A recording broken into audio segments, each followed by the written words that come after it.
sa pulsa CCTV. Nang buntutan ng riding in tandem ang sasakyan nito sa Tanza, Cavite hanggang sa tabihan nito ng sasakyan at biglang niratrat ang sakay nito, isang barangay kagawad. Ang buong detalye ng pananambang, abangan!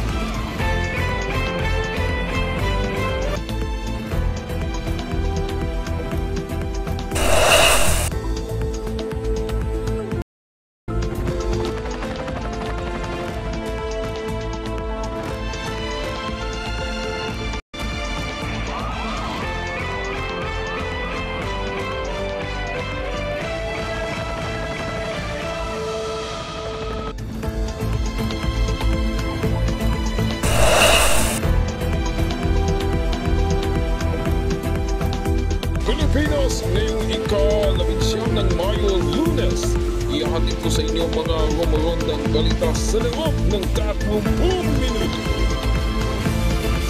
Proklamasyon ngayon ng mga nanamang cartoonists sa camera, pero dalawa sa kanila ang hindi muna prinoklama ng Kamala dahil sa nakabibing petisyon laban sa kanila.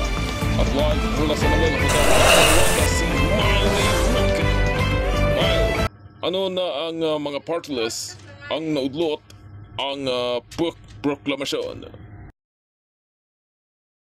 Kuya Serge Duterte Youth at BHO ang bagong henerasyon na party lists. Sila yung dalawang party list na sinuspindi muna ng proklamasyon ngayong araw.